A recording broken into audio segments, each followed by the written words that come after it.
जय हिंद साथियों। आज हम शुरुआत करेंगे धर्मनिरपेक्षता के प्रमुख तत्व क्या क्या हैं। हमने पिछली वीडियो में देखा था कि धर्मनिरपेक्षता जो है वो पाश्चात्य में कैसे डेवलप है, उसका उद्भव कैसे हुआ, सारी चीजें समझी थी, उसके नकारात्मक सकारात्मक पहलू देखे थे। अब हम बात करेंगे विशेषताएं कि धर्मनिरपेक्षता जो होती है उसके मुख्य तत्व क्या होते हैं। उनको हम आपके साथ साझा करेंगे एक विस्तृत और विचारधारा के स्तर पर, जिसको बहुत ही प्रासंगिक तरीके से लिखा गया है। उसमें आपके साथ साझा करते हैं। सबसे पहली तत्व क्या होता है उसका, कि धर्मनिरपेक्षता के मूल सार्वभौमिक तत्व क्या हैं।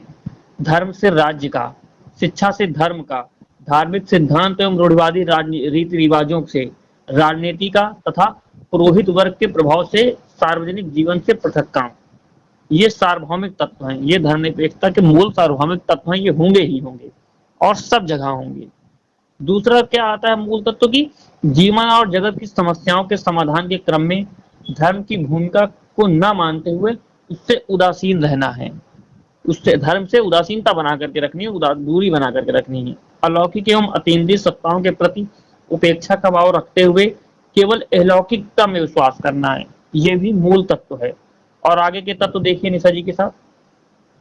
धर्मनिरपेक्षता का एक मूल तत्व विशेषता के रूप में हम आपको बताएंगे कि विज्ञान के नियमों सिद्धांतों में विश्वास करते हुए मानव जीवन की समस्याओं को सुलझाने का प्रयास करना है।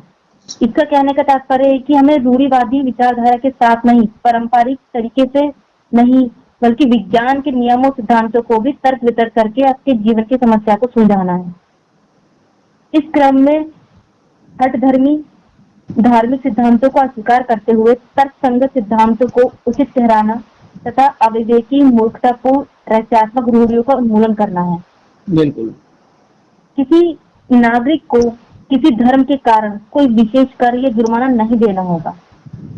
इसमें कहने का तात्पर्य है कि कोई अलग अलग जाति धर्म का कोई व्यक्ति है, वो अपने हिसाब से अलग अलग कर दे रहा है, तो ये असमानता का भाव प्रकट करेगा। क्योंकि हम मनुष्य हैं, हम सामाजिक प्राणी हैं, हमें एक समान कर देना होगा उनकी योग्यता, उनकी कार्यशैली के आधार पर। इस क्रम में साथ ही धर्म के आधार पर कोई राष्ट्रीय पुरस्कार या विशेष अधिकार प्राप्त नहीं होगा। वैचारिक स्वतंत्रता एवं तर्क युक्त चिंतन पर बल दिया जाएगा। बिल्कुल। देखिए हाँ, इसमें जो बोला गया ना कि किसी भी धर्म के आधार पर, जैसे आपने देखा हो कि मुगल शासनकाल में जजिया कर एक लगता था, जो हिंदुओं के ऊपर लगता था, तीर्थ यात्रा जब जजिया कर लगता था। हम जब धर्मनिरपेक्ष राष्ट्र बनाएंगे अपना, जो भी धर्मनिरपेक्ष राष्ट्र होंगे वहां पर इस प्रकार के कर नहीं लगेंगे कि आप हिंदू हैं तो आपके ऊपर जजिया कर लगेगा।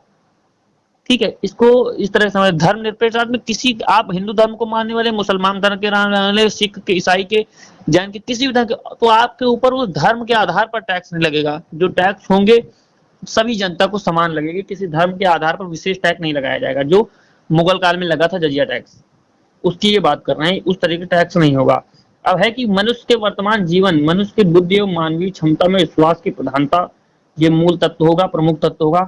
धर्मनिरपेक्षता की यह मूलभूत मान्यता है कि नैतिकता धर्म से पूर्णतः स्वतंत्र है। इसके अनुसार धर्म के केंद्रीय प्रत्ययों जैसे ईश्वर, आत्मा, स्वर्ग, नरक आदि परलौकिक सत्ताओं में विश्वास किए बिना मनुष्य नैतिक जीवन व्यतीत कर सकता है। अतः नैतिकता को अनिवार्यतः धर्म पर आधारित मानना गलत है। ये बोल रहे कि धर्म निरपेक्ष राष्ट्र में भी लोग नैतिक होंगे, लेकिन वो नैतिकता सिर्फ ईश्वर की वजह से है, ये नहीं होनी चाहिए। नैतिकता मनुष्य के भीतर भी होती है, अपने कार्यों को लेकर के भी होती है। मनुष्य खुद नैतिक होना चाहिए। जहां उल्लेखनीय है कि धर्मनिरपेक्षता शब्द में धर्म का प्रयोग पाश्चात्य रिलीजन के संदर्भ में किया जाता है, जिसमें किसी अति प्राकृतिक सत्ता को अनिवार्यता स्वीकार किया जाता है। यहाँ धर्म का तात्पर्य स्वकर्तव्य पालन या नैतिक मूल्यों या सामाजिक गुणों या अभ्युदय या श्रेयस के रूप में वर्णित भारतीय धर्म से नहीं है। ये यहाँ पर एक्सप्लेन करना है कि जो पाश्चात्य में है उसको धर्म और रिलीजन के आधार पर जो धर्म मानने वाले हैं, स्वीकार करने, इनको बोला गया है। हमारे यहाँ लेकिन जो हमारी भारतीय संस्कृति में धर्म का प्रयोग होता है वो किसी पंथ और संप्रदाय को, किसी ईश्वर को मानने के लिए नहीं प्रयोग होता है। असली अर्थों में धर्म हमारा होता है नैतिकता, ठीक है, लोगों के साथ सद्भावना, इन सारी चीजों को जो हमारे यहाँ इसको धर्म बोलते हैं। कि आपका धर्म क्या है। अगर आप विद्यार्थी तो आपका धर्म क्या है, विद्या ग्रहण करना, शिक्षा ग्रहण करना। आप अगर खिलाड़ी तो आपका धर्म क्या है, अच्छे से खेलना। आप अगर माता पिता है तो आपका धर्म क्या है, अपने बच्चों को, अपने माँ बाप को पालन पोषण करना उनका। सबके धर्म अलग अलग डिफाइंड है हमारे यहाँ। धर्म का मतलब सिर्फ किसी पंथ को या किसी ईश्वर को मानने से हमारे यहाँ नहीं है। इसलिए हमारे यहाँ संविधान में धर्मनिरपेक्षता शब्द प्रयोग ना करके पंथ निरपेक्षता शब्द प्रयोग किया गया है। अब आगे देखिए, जहाँ मतलब उल्लेखनीय धर्मनिरपेक्ष शब्द को धर्म के प्रयोग पाश्चात्य रिलीजन के संदर्भ में किया जाता है। जो हमारा यहाँ धर्म शब्द का प्रयोग करते हैं वो पाश्चात्य रिलीजन शब्द के संदर्भ में किया जाता है, जिसमें किसी अति प्राकृतिक सत्ता को अनिवार्यता स्वीकार किया जाता है। यहाँ धर्म का तात्पर्य कर्तव्य पालन या नैतिक मूल्यों या सामाजिक सद्गुणों या अभ्युदय एवं निश्चय के रूप में वर्णित भारतीय धर्म से नहीं है। बिल्कुल। अब आगे हम बात करेंगे धर्मनिरपेक्षता बनाम मानववाद। जो अभी तक हमने पहले पढ़ा था मानववाद, ठीक है, जो मानव केंद्रित अवधारणा है, मानव के विकास के, मानव को सक्षम बनाने की बात करते हैं, मानव के हित की बात करते हैं।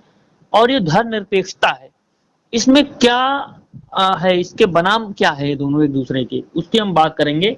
इसमें है कि धर्मनिरपेक्षता मानववाद का ही एक अंग या पक्ष माना जाता है। जो धर्मनिरपेक्षता है इसको मानववाद का ही एक अंग मानते हैं। प्रकृतिवादी मानववाद में परंपरागत धर्मों एवं उनकी पारलौकिकता का विरोध किया जाता है।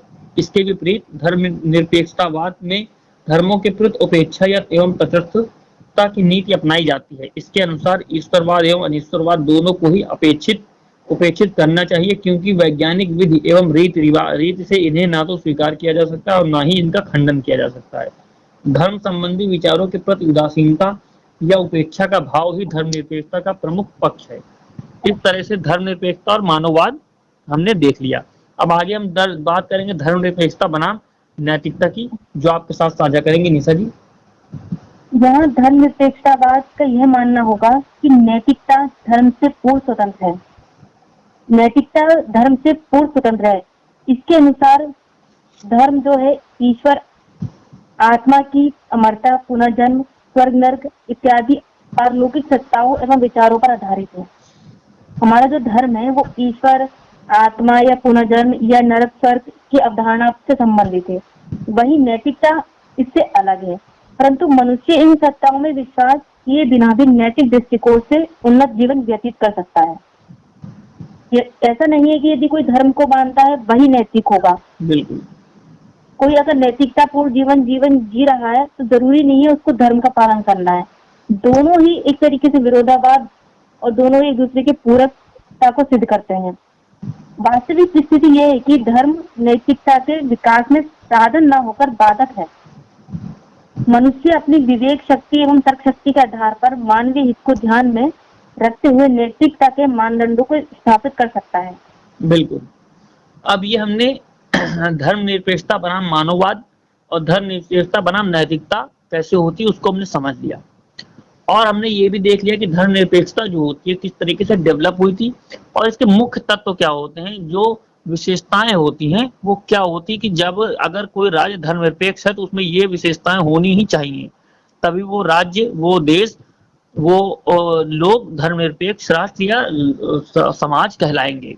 तो साथियों आज की वीडियो में इतना ही। आगे हम बात करेंगे, जैसे हमने पाश्चात्य दर्शन की बात की थी उसमें धर्मनिरपेक्षता क्या है, उसी प्रकार भारतीय संदर्भ में धर्मनिरपेक्षता क्या है, उसका आशय क्या, उसके महत्व क्या है और वो कैसे डेवलप हुई। तो हमारे साथ बने रहें। जय हिंद, जय भारत।